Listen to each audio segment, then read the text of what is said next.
জাহাঙ্গীর, আপনার ওখানে সবশেষ পরিস্থিতি আমাদেরকে জানাবেন। তানিয়া, গাজীপুরে আকম মুজাম্মেলের বাড়িতে শিক্ষার্থীদের হামলা করে এরপরে কিন্তু 20 জন শিক্ষার্থী আহত হয় এবং তাদেরকে প্রাথমিক চিকিৎসার জন্য শহীদ তাজউদ্দিন আহমেদ মেডিকেল কলেজ হাসপাতালে নিয়ে আসা হয় এবং অধিক গুরুতর অবস্থায় কিন্তু ঢাকা মেডিকেল কলেজ হাসপাতালে পাঠানো হয়। এরপরে কিন্তু গতকাল 3টার দিকে যে আবুল কাশেম নামে একজন শিক্ষার্থী তিনি কিন্তু মৃত্যুবরণ করে এবং তারই প্রেক্ষিতে কিন্তু গাজীপুরে কিন্তু তার নিজ বাড়িতে সুখের মাতম চলছে এবং আজ সকালে 10:30 থেকে 11টার মধ্যে আবুল কাশেমের কিন্তু জানাজা হওয়ার কথা রয়েছে। তারই ধারাবাহিকতায় ঐতিহাসিক রাজবাড়ির মাঠে কিন্তু সকল নেতাকর্মী এবং যারা জানাজায় অংশগ্রহণ করবেন তারা কিন্তু এখানে উপস্থিত হয়েছেন এবং আমরা যতটা জেনেছি যে 10:30 থেকে 11টার মধ্যে তার মরদেহটি আবুল কাশেমের যিনি শিক্ষার্থী তার মরদেহটি এখানে নিয়ে আসা হবে এবং এইখানে কিন্তু 10:30 থেকে 11টার মধ্যে তার জানাজা হওয়ার কথা রয়েছে এবং শিক্ষার্থীরা কিন্তু গতকাল তার মৃত্যুর খবরের পর গাজীপুরে কিন্তু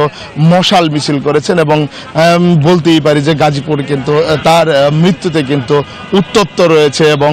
তার পরিবারের কিন্তু সুখের মাতম নেমে এসেছে। আমি যদি একটু জানিয়ে রাখি যে বৈষম্য বিরোধী ছাত্র আন্দোলনের যে শিক্ষার্থীরা আহত হয়েছেন তারা কিন্তু অনেকেই ঢাকা মেডিকেল কলেজে রয়েছেন, তবে গাজীপুর শহীদ তাজউদ্দিন আহমেদ মেডিকেল কলেজে কিন্তু এখনও 3 শিক্ষার্থী ভর্তি রয়েছে এবং তারা কিন্তু চিকিৎসাধীন অবস্থায় রয়েছে এবং আবুল কাশেম তিনি কিন্তু চিকিৎসাধীন অবস্থায় ঢাকা মেডিকেল কলেজে মৃত্যুবরণ করেন এবং গতকাল বুধবার বিকেল 3টায় তার মৃত্যু কিন্তু নিশ্চিত করে। এরপরে কিন্তু গাজীপুর সহ সারা বাংলাদেশে কিন্তু সাধারণ যে বৈষম্য বিরোধী শিক্ষার্থী রয়েছে তারা কিন্তু কফিন মিছিল, রাতে কিন্তু মশাল মিছিল হয় এবং তারই ধারাবাহিকতায় কিন্তু গাজীপুর একটু উত্তপ্ত রয়েছে এবং আমরা যতটা জেনেছি 10:30 থেকে 11টার মধ্যে আবুল কাশেমের মৃতদেহ কিন্তু গাজীপুরের ঐতিহাসিক রাজবাড়ির মাঠে নিয়ে আসা হবে এবং তারপরে কিন্তু তার জানাজা সম্পন্ন হবে। তো এই ছিল গাজীপুর থেকে আমার কাছে সর্বশেষ। তানিয়া। জাহাঙ্গীর, আপনাকে ধন্যবাদ।